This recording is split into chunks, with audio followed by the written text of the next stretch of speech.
अब आप लोगों का आगे का पैराग्राफ है, देखिए रविदास पाठ का अगला पैराग्राफ है। रविदासा कस्याचिदपि पाठशालाया पठितुं न गतो एतस्य ज्ञानं पुस्तकीय नासीत्। रविदासा कस्याचिदपि यानी किसी भी पाठशाला यानी विद्यालय में पठितुं न गतो पढ़ने के लिए नहीं गए, एतस्य तस्य ज्ञानम पुस्तकीय नासीत्। एतस्य यानी इस प्रकार, तस्य ज्ञानम उनका ज्ञान, पुस्तकीय नास्ति पुस्तकीय नहीं था। जगतो नश्वरत्वम परमात्मनो अनश्वरत्वम। जगत नाशवान है, परमात्मा अनाशवान है।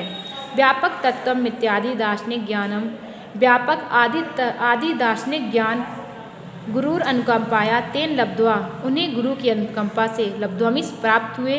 प्रणय तथा भूतस्य ज्ञानोपदेशस्य जनेभ्या स्तदेन दत्ता, और उनकी प्रेरणा से ही उन्होंने ये ज्ञान लोगों को दिया। ठीक है, फिर से देख लीजिए लाइनें।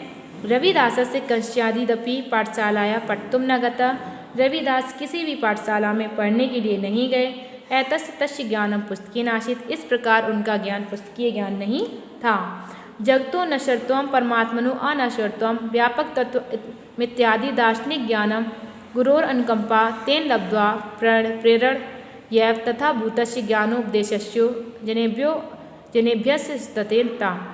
जगत नाशवान है और परमात्मा अनाशवान है।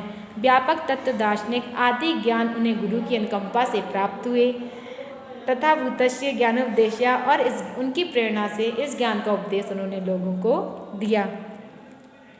अगला देखिए, सा तपस्तम वतुम गहनम वनम न जगाम। वे तपस्या के लिए घने जंगल में नहीं गए, न व गिरि गुहाया मुपविश्यम साधना रता, न पर्वतों की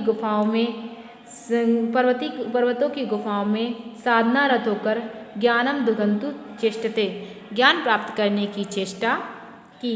वीतराग भय क्रोधो असो जगति निवसन्नपि जगता बंधनात् पदम पत्रमिव मुक्तम विवरति। इसमें वीतराग भय क्रोध के साथ जगत में निवास करते हुए जगता बंधनात्, जगत के बंधनों से, पदम मित्र मुक्तम विवरति, इसमें कमल के पत्तों के समान मुक्त व्यवहार करते थे।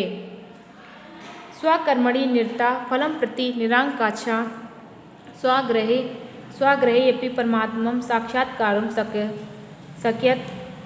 स्वकर्मणि यानी अपने कर्मों में निरंतर लगे हुए, फलम प्रति निरंकाक्षा फल की आकांक्षा किए बिना, स्वाग्रहे अपि अपने घर में भी, परमात्मा साक्षात्कार कर्तुम शक्यता अपने घर में भी परमात्मा का साक्षात्कार किया जा सकता है। इति रविदासा प्रत्येति, ऐसा रविदास का मानना था।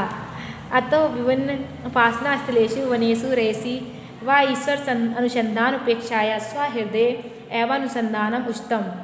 अतः विभिन्न उपासना स्थलों में, वनों में रहकर ईश्वर को खोजने की अपेक्षा स्वहृदय यानी कि अपने हृदय में, एवं अनुसंधानम उचितम उनको खोजना उचित है। ईश्वर प्राप्तम व्यंकारा एव बाधको अस्ति, ईश्वर की प्राप्ति में अहंकार एक बाधा है। ईश्वर की प्राप्ति में अहंकार एक बाधा है। अहमिदम करोमि, यह मैंने किया है। ममेद मिति बोधम भ्रमात्मकम, यह मेरा है। अहमिदम करोमि, यह मेरा है। इसका ज्ञान, बोधम इस ज्ञान, भ्रमात्मक इस भ्रमदायी है। भ्रम पहाय ईश्वर प्राप्ति संभवा, भ्रम का त्याग करने पर ही ईश्वर की प्राप्ति संभव है। रविदासे स्वरचिते पदे गायति, रविदास स्वयं के रचे हुए पदों को गाते थे। गायति यदा अहमास्मि तदा त्वम नासि, यदा मीन्स जब अहमास्मि मैं था, तदा मीन्स तब, त्वम नासि मीन्स तुम नहीं थे। यदा त्वमसि जब तुम हो, यदा तदा अहम नास्मि तब मैं नहीं हूँ। आगे देखिए, रविदासा कबीरदासो नानक देव प्रवर्त्यो संतो महात्मना निर्गुण ईश्वरम गायंती। इसमें रविदास नानक देव जैसे देवता, संतों और महात्मा के निर्गुण ईश्वर को गाते थे। परंतु सगुण संप्रदाय अवलंबना प्रति विदेशोड़ो नाशन, परंतु सगुण संप्रदाय अवलंबियों के प्रति उनके मन में कोई द्वेष नहीं था।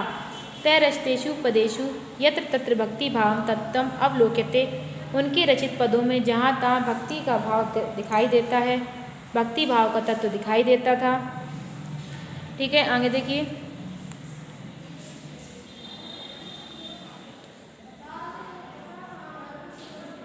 निराकारा ब्राह्मणा गहनभूते सुविस्तृते साक्षात्कार विचारण वशी विषयनपि रविदासा पृथ्वीतले विद्यमानेषु दलितेषु दीनेषु सूत्राम रमते इसमें। निराकार ब्रह्मा का सुविस्तृत ज्ञान साक्षात्कार होने पर भी रविदास पृथ्वी पर रहने वाले दुखियों, दलितों और दीनों में अत्यंत रमते थे।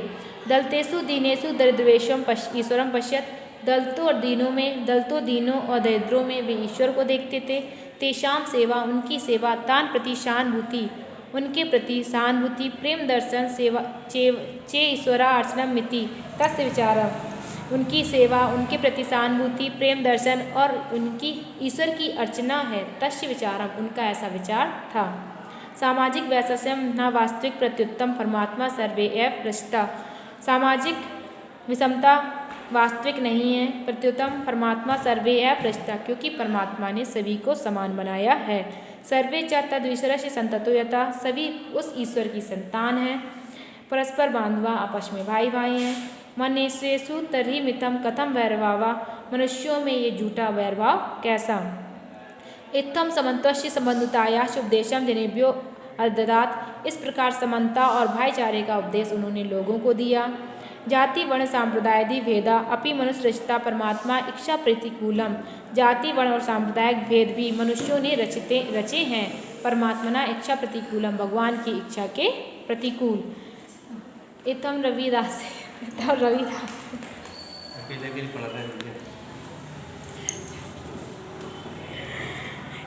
रविदास इतम रविदासेन मनुष्य जातो स्पर्श दोषा आदि उच्चारण भेदानाम चाति तीव्र स्वरेण विरोधम कृता। इस प्रकार रविदास ने मनुष्य जाति यानी मनुष्य जाति में छुआछूत और ऊंच नीच के दोष आदि के लिए अति तीव्र स्वर में विरोध किया। हरि भजती सा हरे भवती। हरि भजती यानी जो हरि को भजते हैं, सा हरे भवती वे हरि के होते हैं। हरि भजने न कश्चित प्रक्षति जाति वर्ण प्रीति। मर गए, देखिए आगे। हरि भजने न कश्चित प्रक्षति जाति वर्णम वेति। हरि का भजन में किसी प्रकार की जाति और वर्ण को नहीं देखा जाता है। सत्यम प्रतिपादय देश स्व अखंडताया राष्ट्र एकस्य रक्षणे च प्रयात्यत। सत्य का प्रतिपादन, देश की अखंडता और राष्ट्र की एकता की रक्षा के लिए वे सदैव प्रयत्नशील थे। महात्मना रविदासो अध्यात्म भक्ति सामाजिक उन्नति युगपद्देव संसाधन। महात्मा रविदास अध्यात्म भक्ति सामाजिक उन्नति और युगपद्देव का संशोधन करते हुए सन 1597 ईस्वी में राजस्थान प्रांत चित्तौड़गढ़ नामनी स्थाने राजस्थान प्रांत के चित्तौड़गढ़ नामक स्थान में षड्विंशति उत्तर सप्तमे 126 वर्ष की आयु में परमात्मा में विलीन हो गए। यश शरीरिणा अद्यापि जीवितम और यश रूपी शरीर से आज भी जीवित हैं। ठीक है, ये चैप्टर आपका कंप्लीट हो गया। इसके आगे हम आप लोगों को नया चैप्टर कल पढ़ाएंगे।